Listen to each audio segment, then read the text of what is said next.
During the spring and autumn periods, and the period of the Warring States, China was divided into 6 states that often restored the war with each other in their struggles for supremacy. Warfare was the predominant way of life.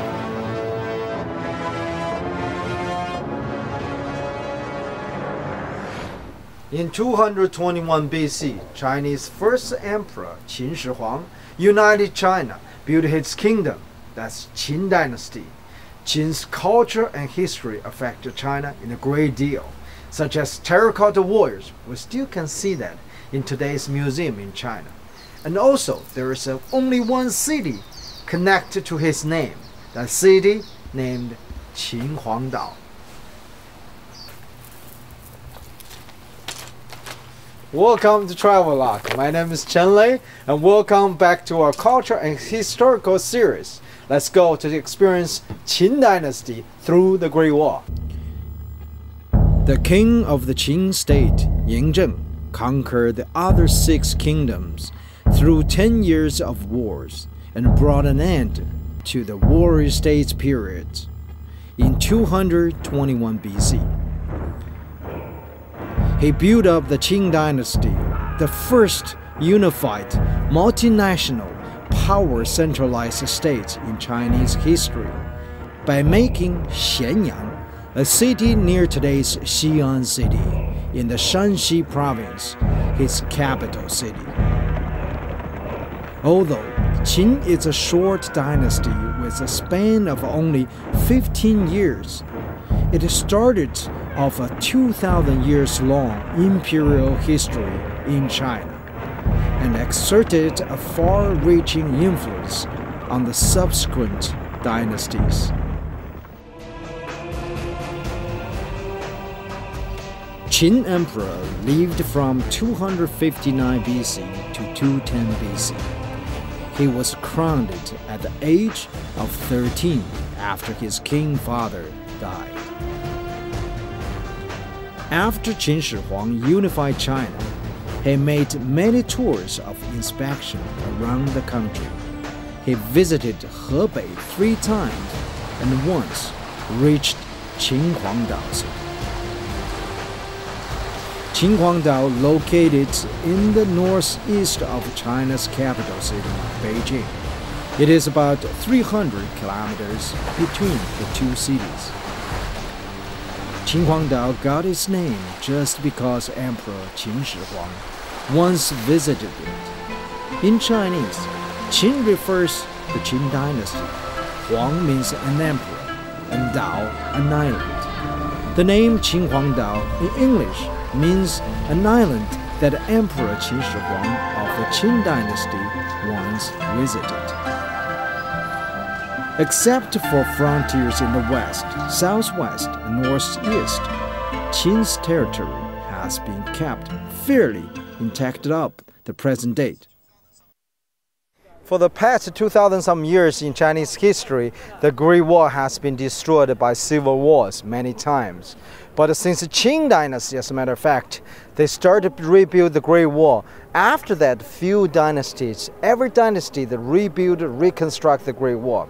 But among the history, Ming Dynasty had the best design of the Great Wall, such as the part behind me that's still left today. The name called Shan Hai Guan, translated in English, literally means the post between the mountain and the ocean. North of the district, Shan Hai Guan is a famous Yanshan mountain, and the south of it is the Bohai Sea.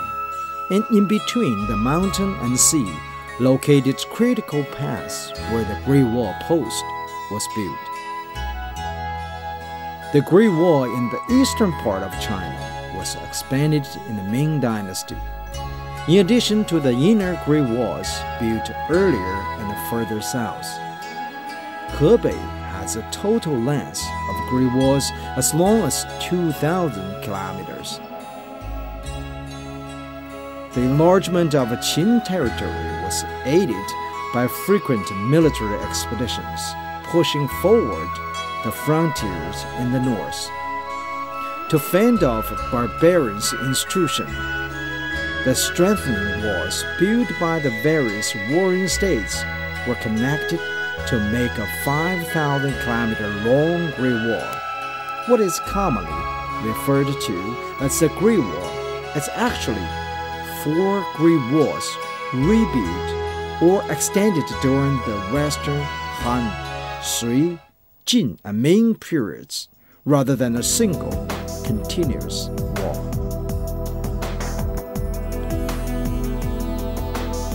At its extremities, the Great Wall reached from northeastern Heilongjiang province to northwestern Gansu.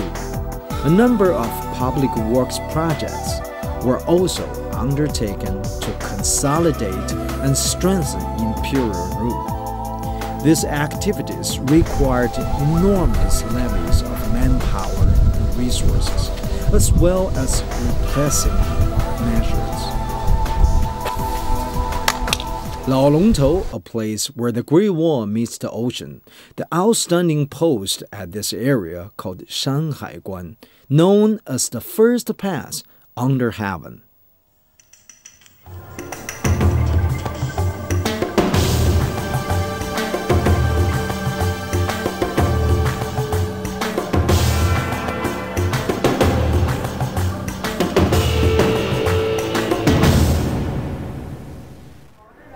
Since the Great Wall is built by the military for the defending system, it's a protection wall. So the location is very important. For example, here, it's very east side of the Great Wall. It connects directly to the sea. And the west side, called Jiayi Guan, is built on the Gobi Desert. Here we call that Laolongtou. Translated in English is Old Dragon Head. Old means long time, long history. Dragon means power. Head, obviously, is the beginning.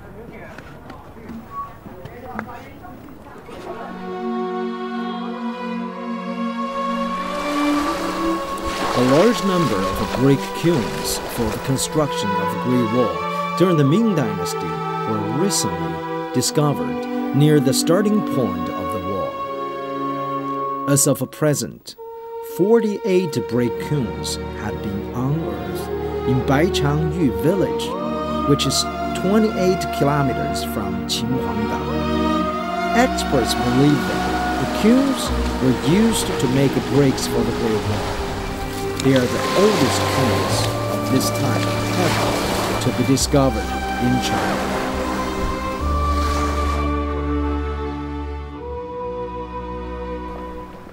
Back 400 years ago, the Great Wall made by 3 major compounds mixed together. It's mud, sticky rice, and rock.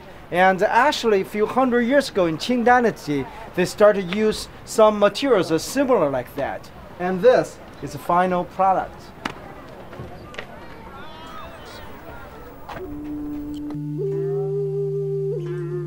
Based on the technology available at different dynasties, the Great Wall was usually built with local materials, mostly earth and stones.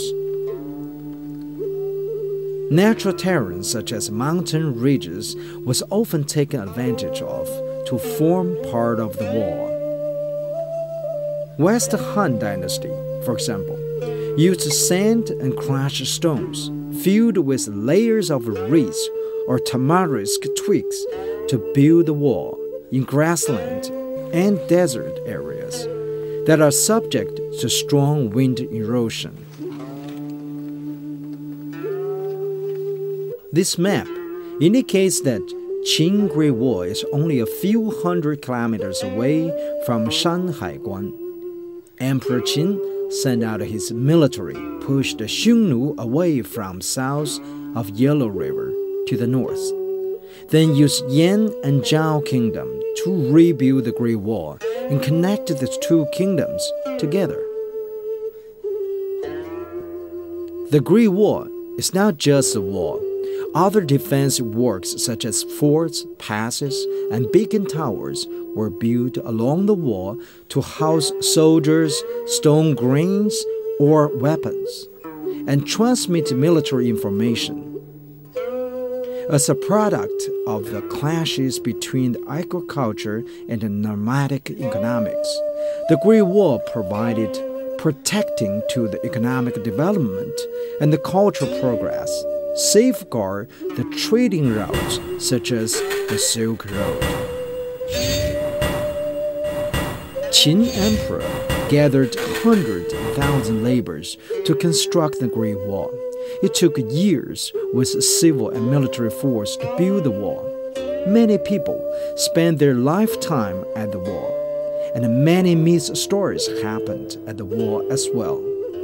By then, almost one of every 5 people had joined the military, and one of every 10 people came to work on the Great Wall.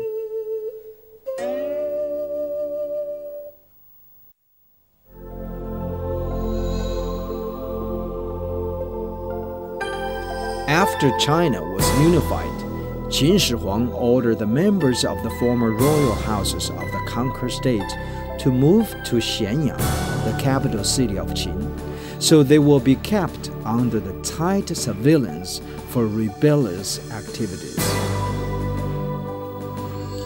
Qin Shi Huang also unified China economically by standardizing the Chinese units of measurement such as weights, measures, and currency. The length of axles of carts, so every cart could run smoothly in the routes of the new roads, and the legal system as well. To avoid a recurrence of the political chaos of the Warring States periods, Qin Shi Huang and his Prime Minister Li Si completely abolished feudalism. They instead divided the empire into 36 commanderies.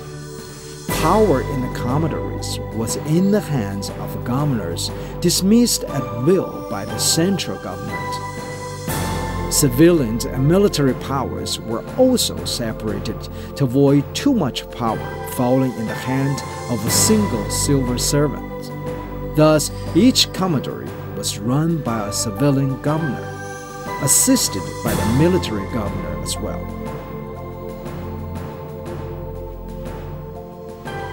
Serving the Asian Silk Road that formed the artery of trade and cultural exchange between East and West, the Shan Hai Guan Pass was a solemn and a splendid landmark.